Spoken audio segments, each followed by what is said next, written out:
12 വ്യത്യസ്ത തീമുകളിലായി അൽജാദയിൽ നടന്ന photo exposure അക്ഷരാർത്ഥത്തിൽ വിസ്മയ കാഴ്ചകളാണ് സമ്മാനിച്ചത്. പല ദേശത്തെ, പല കാലത്തെ, പല മുഹൂർത്തങ്ങളിലെ ജീവൻ തുടിക്കുന്ന ചിത്രങ്ങൾ. 95 സ്റ്റോളുകളിലായി 3200 ചിത്രങ്ങളാണ് പ്രദർശിപ്പിച്ചത്. യുദ്ധക്കെടുതിയിൽ വിറങ്ങലിച്ച ജനതയുടെ നേർക്കാഴ്ചകൾ ഉള്ളുലയ്ക്കുന്നതായിരുന്നു. തൻ്റെ 2 മക്കളുടെ ഫോട്ടോ പിടിച്ച് അവരെവിടെയെന്നു തേടുന്ന ഒരു ഉമ്മ. സിറിയയിൽ നിന്നുള്ള കാഴ്ചയാണ്.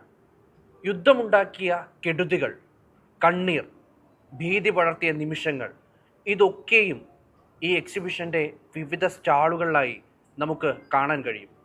ഓരോ ചിത്രത്തിനും ജീവനുണ്ട്, അതോരോ കഥകൾ പറയുന്നുമുണ്ട്. കെട്ടുകഥയല്ല, അനുഭവിച്ചറിഞ്ഞ ജീവിത യാഥാർത്ഥ്യങ്ങൾ.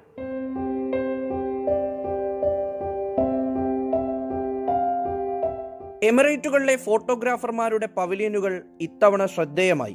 ഷെയ്ഖ് ഹംദാൻ ഫോട്ടോഗ്രാഫി അവാർഡുകൾ ലഭിച്ച ചിത്രങ്ങളും പ്രദർശിപ്പിച്ചു.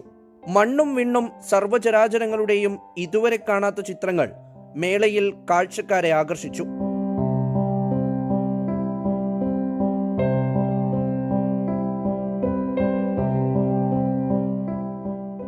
ഞാൻ ബേസിക്കലി ഒരു നഴ്സായിട്ട് വർക്ക് ചെയ്യുകയാണ്. പക്ഷേ ഫോട്ടോഗ്രാഫിയിൽ ഇൻട്രസ്റ്റ് ഉണ്ട്.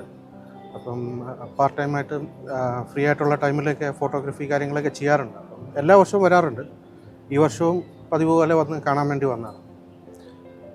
ഫോട്ടോഗ്രാഫി റിലേറ്റഡ് ആയിട്ടുള്ള എന്താ പറയുക, A to Z എല്ലാം നമുക്കിവിടെ എക്യുപ്മെൻറ്റ്സ് ആണെങ്കിലും ഈവൻ ഫേമസ് ഫോട്ടോഗ്രാഫേഴ്സിൻ്റെ ഫോട്ടോഗ്രാഫ്സ് ആണെങ്കിലും പിന്നെ ക്ലാസ്സസ് ഉണ്ട്, എല്ലാം ഉണ്ട്. ഒരു ഫോട്ടോഗ്രാഫി എന്തൂസിയസ്റ്റിനെ സംബന്ധിച്ചിടത്തോളം ഒരു വളരെ നല്ലൊരു പ്ലാറ്റ്ഫോം അല്ലെങ്കിൽ ഒരു ഇവൻ്റാണ്.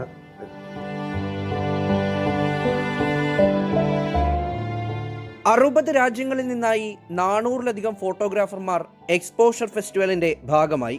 ഫോട്ടോഗ്രാഫി, സിനിമ ക്ലാസുകളും ക്യാമറകളുടെയും ഉപകരണങ്ങളുടെയും പ്രദർശനവും മേളയിൽ നടന്നു.